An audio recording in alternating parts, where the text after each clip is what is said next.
Good morning, everybody. Last night I was at work, which I wish I was at home, but unfortunately, I have a job and I gotta do my job. So I saw this last night from D-Day Cobra, and there was an interview on ABC with Joe Biden, and let me tell you, this interview was it was terrible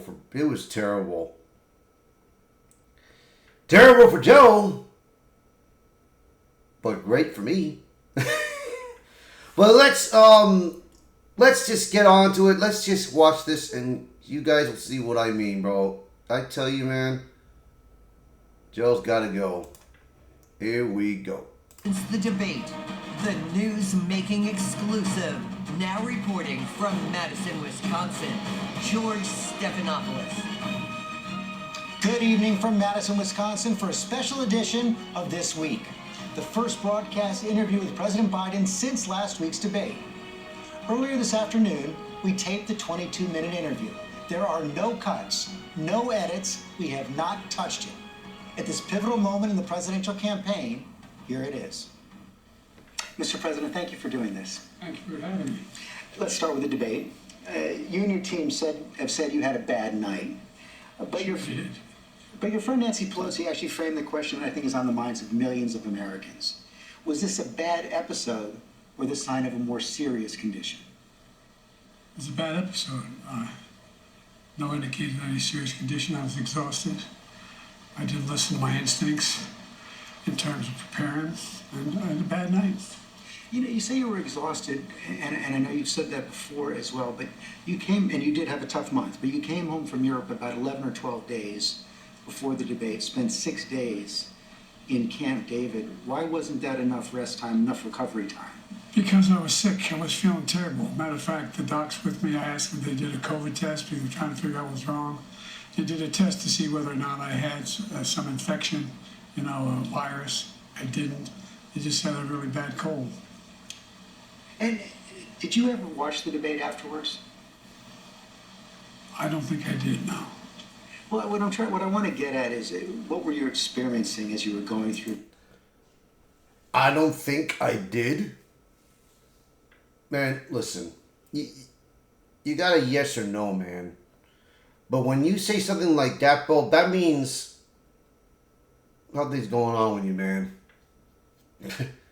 But man, let me tell you, man, this was insane. The debate. Did you know how badly it was going? Yeah, look. The whole way I prepared, nobody's fault, mine. Nobody's fault but mine. I prepared what I usually would do, sitting down, as I did come back with foreign leaders or the National Security Council, for explicit detail. And I realized about partway through that, although I get quoted, the New York Times had me down at 10 points before the debate, 9 now, or whatever the hell it is. The fact of the matter is that what I looked at is that he also lied 28 times.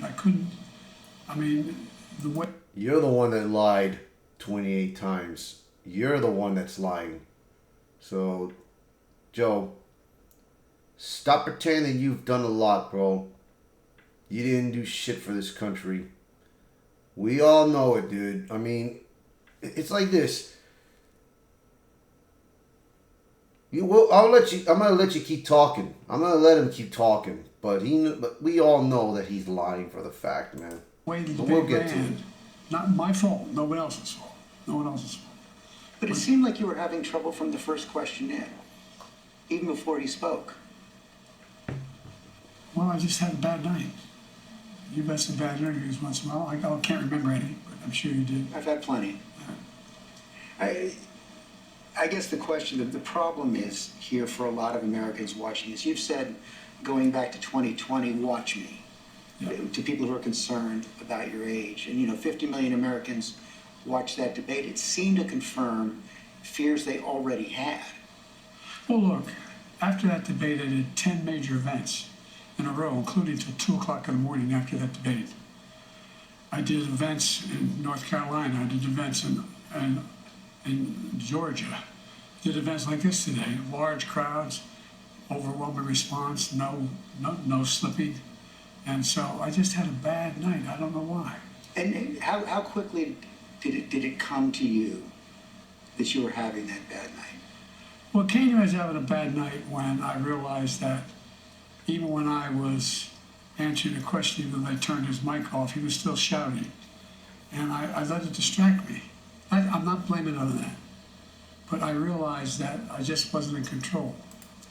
But part of the other concern is that this seems to have fit into a pattern of decline that has been reported on recently. New York Times had a headline on July 2nd, Biden's lapses are said to be increasingly common and worrisome. Here's what they wrote. People who have spent time with President Biden over the last few months or so said the lapses appear to have grown more frequent, more pronounced, and after Thursday's debate, more worrisome. By many accounts, as that Look how angry he is, though. He's got the angry look. Oh, man.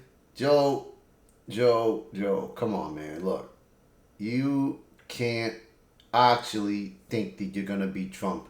You can't actually think that you can go 4 more years being president. We know that it's either your wife or Obama taking your place. Hell, right now that Hunter Biden is your advisor, he's probably the one that's probably taking over. Jesus God, this is becoming more and more of a joke. evidenced by video footage, observation, and interviews, Mr. Biden is not the same today as he was even when he took office 3.5 years ago. Similar reporting in the Washington Post and the Wall Street Journal. Are you the same man today that you were when you took office 3.5 years ago? In terms of successes, yes.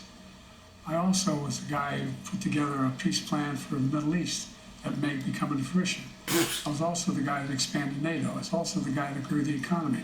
All the individual things that were done were ideas I had. That wasn't you that grew the economy. That was Trump. And that was Trump doing negotiations in the Middle East. Remember, the Middle East is at war right now. Isn't the Middle East at war right now?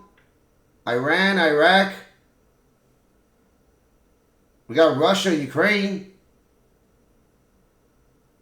Aren't they at war right now? Trump didn't make those wars. That was you, buddy. I fulfilled. I moved on. And so, for example, well, that was true then. What's Biden done lately? You just today, just announced 200,000 new jobs.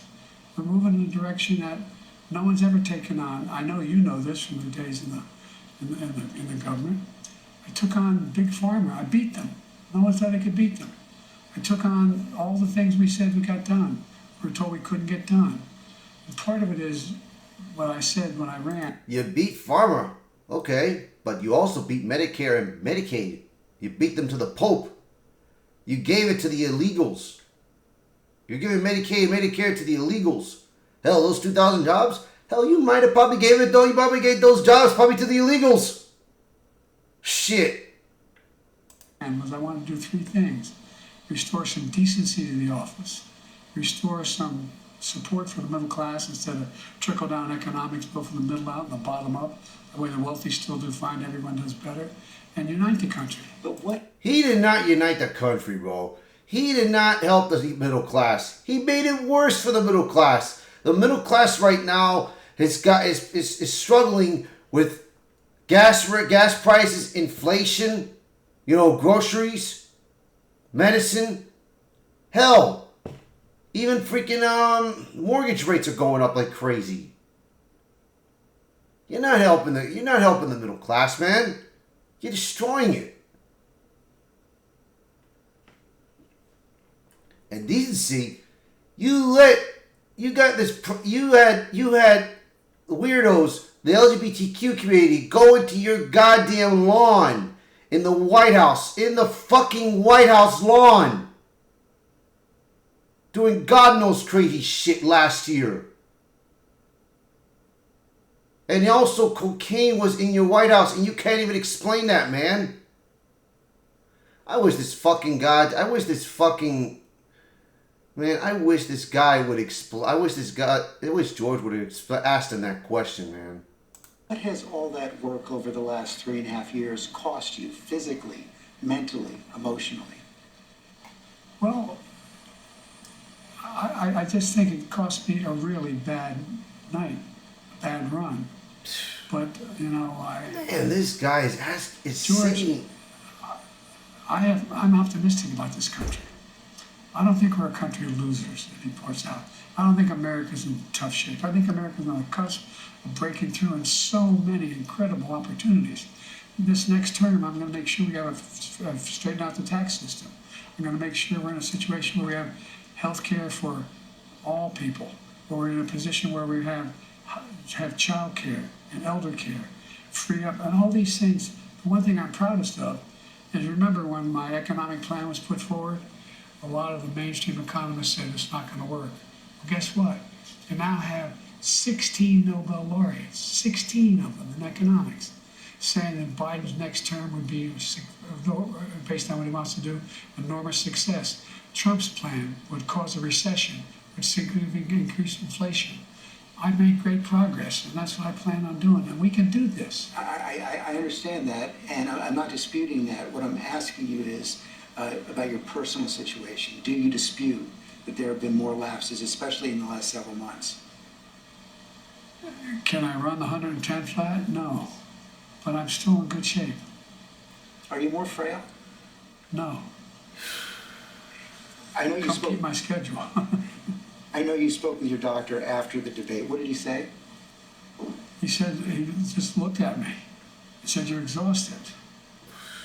I said, "Look, I have medical doctors travel me everywhere, every president does, as you know. Medical doctors, some of the best in the world, travel me everywhere I go. I have an ongoing assessment of what I'm doing. They don't hesitate to tell me if they think there's something wrong." I know you said you have... Man, listen, your wife is a doctor. Your wife is a doctor. And she thinks... I don't know what she's thinking, bro. Man, let me tell you this, man. If I was his wife, bro, I would... And I see these concerns, I see these symptoms going at you, man, I would have never have let you run for president. I don't know what she's thinking, bro. This woman has got to be this stupid, bro. Into thinking that this man, that her husband, can run for 4 more years. Because obviously he can't.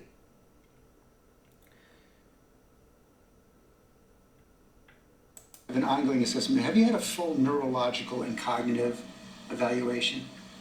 I get a full neurological test every day with me.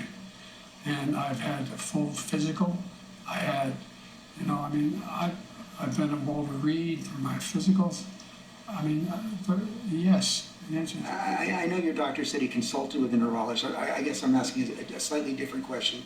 Have you had the specific cognitive tests, and have you had a neurologist, a specialist, do an examination? No, no one said I had to. No one said, they said I'm good. Would you be willing to undergo an independent medical dude. evaluation that included neurological and cognitive tests and release the results to the American people? Look, I have a cognitive test every single day. Every day I have that test. Everything I do. You know, He said he never had a cognitive test, and then now he says that I've had that every day. He's losing it. He's losing it not only completely. my campaign, but I'm running the world. And that's not how it sounds like hyperbole. But we are the essential nation in the world. I don't know if I was right. And every single day, for example, today, before I come out here, I'm on the phone with the Prime Minister of, anyway, I shouldn't get into detail, but with Netanyahu. I'm on the phone with the new Prime Minister. Joe, he's not asking about what you've been doing. He's asking about your health, dude. This is about your health, Joe. This is about your damn health. I mean, every day, there's no day I go through that are not those decisions I have to make every single day. And you have been doing that, and the American people have been watching, yet their concerns about your age and your... Yeah. ...are growing, so that's why I'm asking, to reassure them, would you be willing to have the independent medical evaluation? Watch me there's a lot of time left in this campaign. It's over 125 days. So I'll the make answer, a decision. the right answer right now is no, you don't want to do that, right? Well, I've already done it. You talked a lot about your successes at the beginning of this interview, and I don't want to dispute that. I don't want to debate that. But as you know, elections are about the future, not the past. They're about tomorrow, not yesterday. And the question on so many people's minds right now is, can you serve effectively for the next 4 years? George, I'm the guy that put NATO together, the future. No one thought I could expand it. I'm the guy that shut Putin down. No one thought could happen. I'm the guy that put together the South Pacific. You shut Putin down? You? Man, you need to shut the fuck up. You didn't put Putin down. You supported Putin to go after Ukraine. You supported it. You caused that war. You didn't shut him down. If you shut him down, you wouldn't be getting oil from Russia. So don't fucking lie, Joe. We know you're lying. We know you're lying. Jesus Christ. Him putting the economy back together. Whatever, man. You're full of shit. Initiative with AUKUS. I'm the guy that got 50 nations, not only in Europe, outside of Europe as well, to help Ukraine.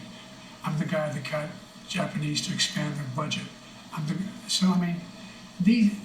For example, when I decided we used to have 40% computer chip, and we invented the chip, that little chip, the computer chip.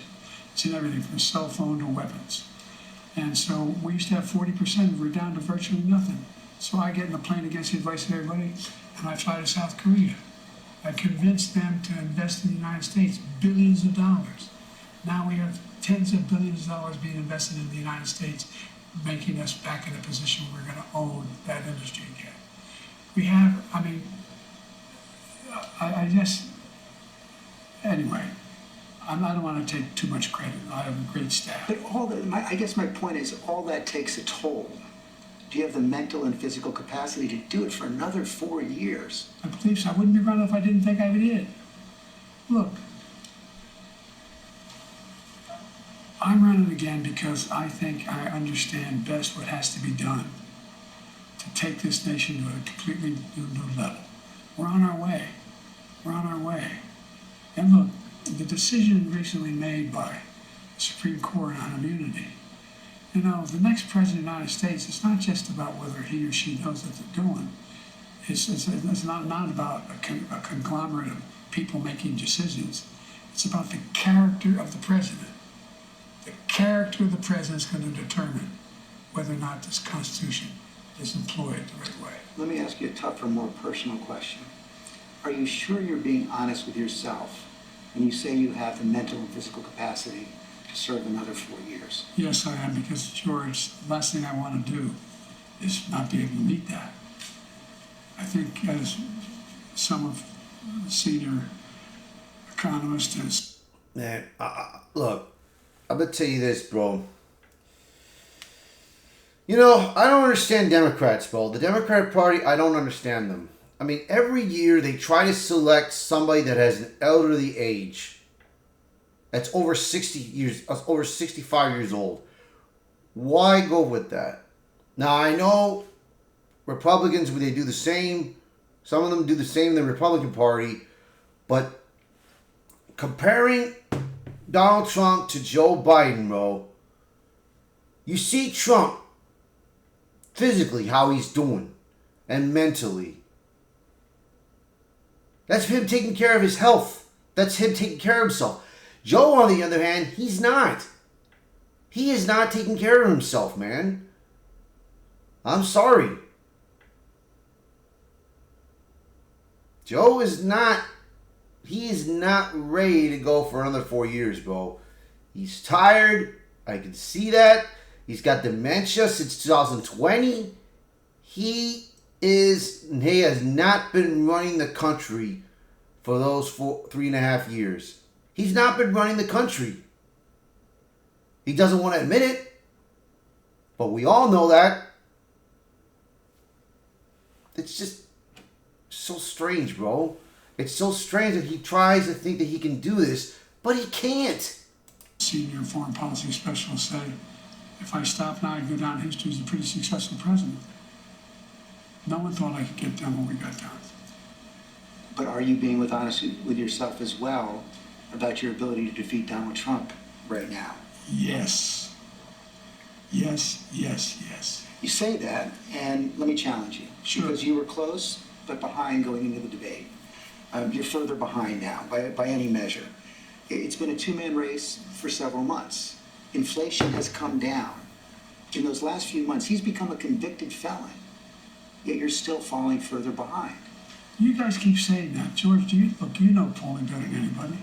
Do you think polling data is accurate as it used to be?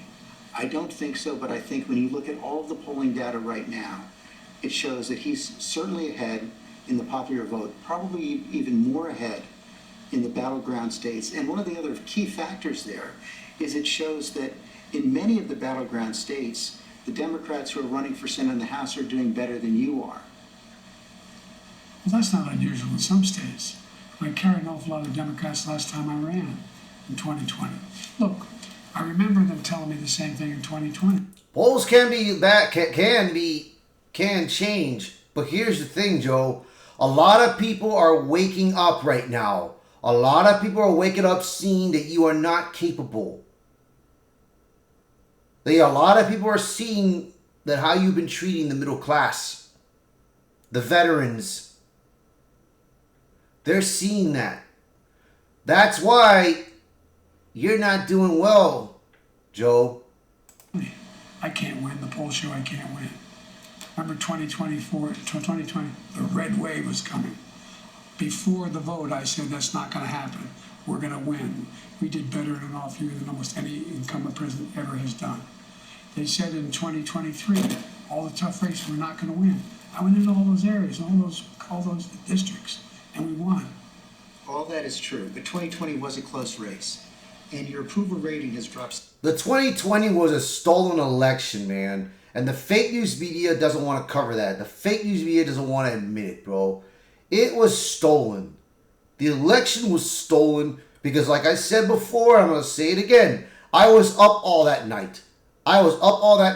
We had 5 states that were at 96 to 98% on Trump. All of a sudden, when we had a plumbing issue in Georgia, they stopped the ballots. All those 5 states stopped the ballots. In certain areas, they stopped the ballots. And then all of a sudden, at 7:30 in the morning, which it was like 3 hours sleep that I had, they announced Joe Biden won when still mail ballots were coming in late. Come on, Joe. You didn't win this. You cheated your way. It was stolen. Significantly since then. I think the last poll I saw was about 36%. The number of Americans who think you're too old to serve has doubled since 2020. Wouldn't a clear-eyed political calculus tell you that it's going to be much tougher to win in 2024? Not when you're running against a pathological liar. Not when he hadn't been challenged in a way that he's about to be challenged. Not when people... You've had months to challenge him. What? Yeah! And not only that, you lost in the debate! You lost! They did their job. In CNN, they actually did their job. They did their job. They gave you the chance to answer these questions, and then they got Trump. You had the chance to reply back to him. You've done it a couple of times, but you couldn't do it. Your drugs wore off. You had plenty of time to challenge the man, and you didn't. You failed. I sure had my thing, but I was also doing a hell of a lot of other things, like wars around the world. Yeah, wars around the world that you caused. Like working, anyway. But look. Do you really believe you're not behind right now? I think all pollsters I talk to tell me it's a toss-up. It's a toss-up. And when I'm behind, there's only one poll I'm really far behind. CBS poll and NBC, and... New York Times and NBC both have you about 6 points behind in the popular vote. That's exactly right. New York Times had me behind before anything having to do with this race. Had me behind 10 points. 10 points had me behind. Nothing's changed substantially in the New York Times poll. Just when you look at the reality, though, Mr. President, I mean, you won the popular vote in 2020, but it was still deadly close in the Electoral By College. 7 million votes. Yes, but you're behind now in the popular vote. I don't buy that. Is it worth the risk? I don't think anybody's more qualified to be president or win this race than me. You? The hard case against Donald Good Trump luck. is that he's only out for himself, putting his personal interest ahead of the national interest. How do you respond to critics who say that by staying in the race, you're doing the same thing? Oh, come on. Well, I don't think those critics know what they're talking about. They're just wrong? It's wrong. Look, Trump is a pathological liar. Trump is, he is. Have you ever seen anything Trump did that benefited somebody else, not him? You can't answer, I know. I've questioned him and his allies as persistently as any journalist has. No, I know you have. I'm not being Yeah. critical. Yeah. I'm not being critical. But look, I mean, the man is a congenital liar. As I said, they pointed out in that debate he lied 27. First he says pathological, then congenital. He can't remember what he said before. This is a guy, bro. This is a guy. This is the guy that the fucking so-called Democratic Party voted for. This is the so-called loonies that voted for this man. Another one that made a threat to Donald Trump that they want to take him out. He's a crazy type of guy that voted for Joe Biden. The View are the ones that voted for Joe Biden. The fake news covered all this up in 2020 that he's good in shape. But after that debate, they turned against him now. I call that bullshit, man. They want you gone, Joe. 28 times the Times, or whatever number, over 20 times. Talk about how good his economy was, how he brought down inflation, how this is the guy. And he did all that. Like only other president other than him is Hoover, who lost more jobs than he created. Whatever, This is the guy who told us to man. put bleach in our arms to deal with COVID, when over a million people died. This is the guy who talks about wanting to get rid of the healthcare provision we put in place. He did not get rid of no health care, man. This guy is so full of shit, dude. He is so full of shit. This is the guy who wants to give the power back to Big Pharma to be able to charge exorbitant prices for drugs. This is the guy who wants to undo every single thing I've done. Every single thing. I understand that. I understand that's why you want to stay in the race, but have you convinced yourself that only you can defeat him? I convinced myself of two things. I'm the most qualified person to beat him, and I know how to get things done. Yeah, right. If you can be convinced that you cannot defeat Donald Trump, will you stand down? It depends if the Lord Almighty comes out and tells me that, I might do that. Well, on a more practical level, Washington Post just reported in the last hour that Senator Mark Warner is assembling a group of senators together to try to convince you to stand down because they don't think you can win. Well, Mark is a good man. We've never had that. He also tried to get the nomination too. Mark and I have a different perspective. I respect him. And if Chuck Schumer and Hakeem Jeffries and Nancy Pelosi come down and say, we're worried that if you stay in the race, we're going to lose the House and the Senate, how will you respond? I've gone into detail with them. I've spoken to all of them in detail, including Jim Clyburn. Every one of them. They all said I should stay in the race. Stay in the race. No one said. Nah, I think they said the opposite, Joe. I think they're saying the opposite, man. That's what I think. Come on, man. Dude, it's been spreading around like wildfire. But we're going to see now, Monday, he's supposed to announce, Monday they said that he was going to say that he's going to withdraw from the race. Now, you saw, if you guys watched my videos, if you saw that what Trump said about Joe Biden, that he's going to lead, that we got him, and that Kamala Harris is going to be the one, you know? But let me tell you, man, if Joe does stay, man, there's another debate coming out in a couple of months. I don't think he's not going to make it to that debate. I don't think he's going to make it. There is no way in hell he's going to make it. The way he's talking right now, the way he feels, the way he looks, he's not going to make it. None of the people said I should leave. But if they do, Well, it's like, we're not going to do that. Yeah, stay hard, Joe. Well, yeah, sure. Everyone's turned against you, bro. I mean, if the Lord Almighty came out and said, Joe, get out of the race, I get out of the race, the Lord Almighty's not coming down. I mean, these hypotheticals, George. If all... but it's not that hypothetical anymore. I grant that they have not requested the meeting, but it's been reported. I've met with them.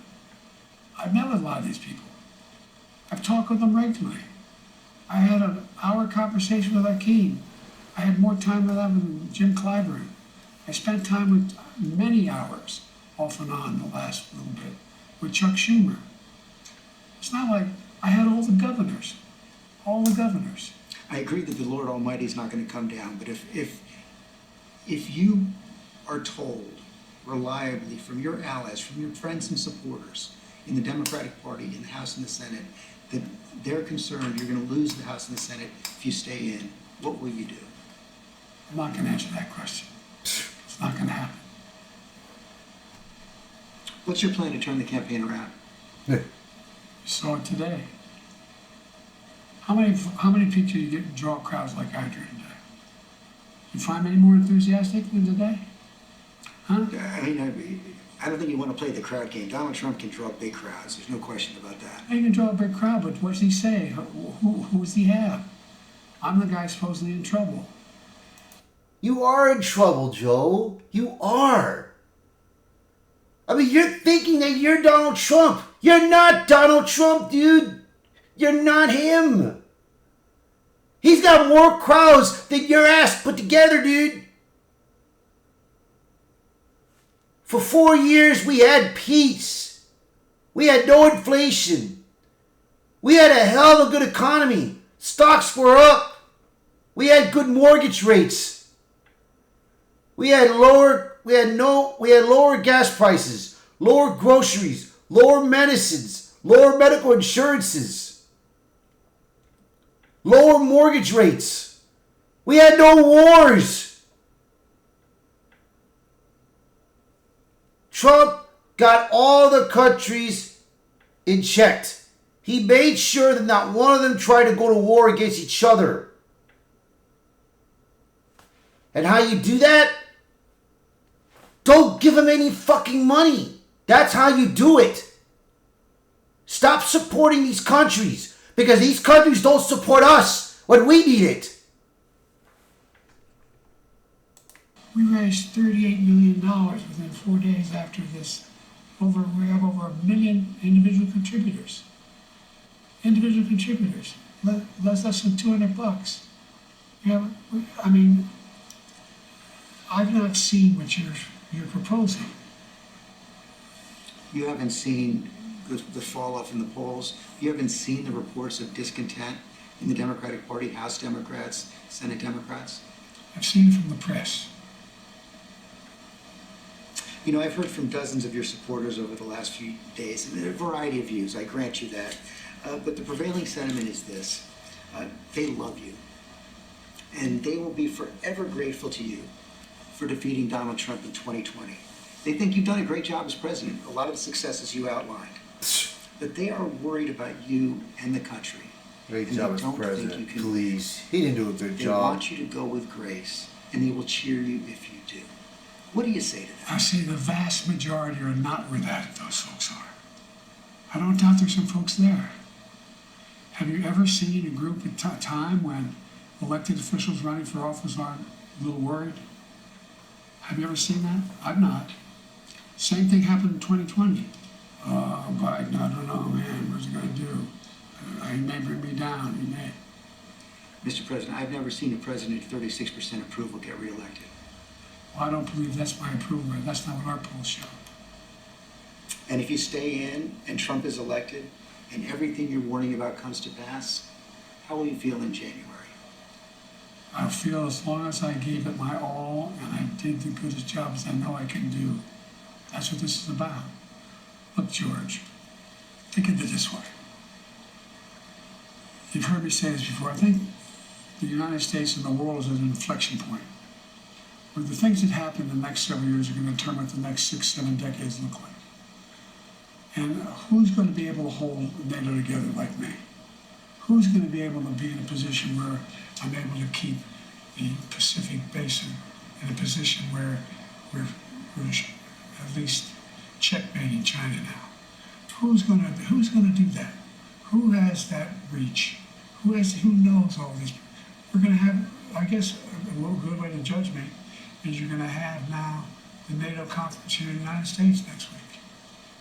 Come listen. See what they say. Mr. President, thanks for your time. Thank you. ABC News also offered a one-on-one interview to Donald Trump after the debate. He declined. Let's bring in our political team for what they're hearing. I tell you, you know what? I'm not going to listen to these guys because they're trying to encourage. All they said was that they encouraged the man that he's going to win, but they know that his health is not that great. But all of them are just encouraging it, and they're stupid. So I ain't going to listen to this. I ain't going to listen to that nonsense. But let me tell you this, man. This has been more and more ridiculous than I ever seen before.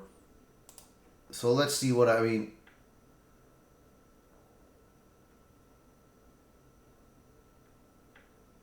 Alright, so let's go. I'm going to go to this. Now, this is going to be after the debate. Let me see if I can, I'm going to try to get this debate thing. So, hold on 1 second. Let's see if I can go to bookmarks. Here we go. Alright. Alright, let me move my thing to the side a little bit more so I can... Alright.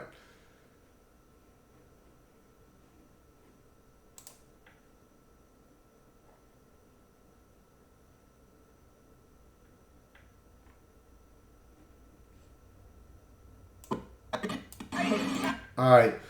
So right now... Oh, dude, oops. This is from Colin Rugg.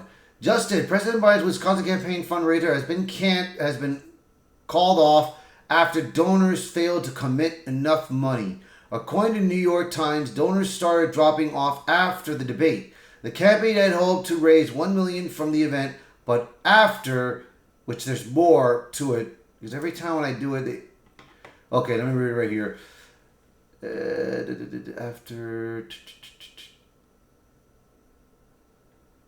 But after the debate, campaign officials reset the event's goal to $500,000, according to one person involved in arranging it. The Times reported, even that proved to be more than Wisconsin donors were willing to give to Mr. Biden. Plans for the event are now off. Biden said he has completely ruled out dropping out of the care. See, this is a guy that is insanity, bro. So let's take a look at this. Well, this is not the video. Alright. Here it is right here. Let me see if I got it. God dang it. Alright. This is what he said after the debate. Let's see what he said. Before you're rolling that out, I mean, on a more practical level, Washington Post just reported it. Yeah, he's ruling that out right now. Senator Mark Warner is assembling a group of senators together to try and convince you to stand down because they don't think you can win. Well, Mark is a good man. We've never had that. He also tried to get the nomination too. Mark and I have a different perspective. I respect him. And if Chuck Schumer and Hakeem Jeffries and Nancy Pelosi come down and say, we're worried that if you stay in the race, we're going to lose the House and the Senate, how will you respond? I go into detail with them. I've spoken to all of them in detail, including Jim Clyburn. Every one of them. They all said I should stay in the race. Stay in the race. None of the people said I should leave. But if they do, Well, it's like, we're not going to do that. The guy has lost it, dude. The guy has lost it. These people are full of it. Let me see, bro. But now this is what I liked. Carrie Lake. She made a response after Carrie, this. let's listen to that soundbite.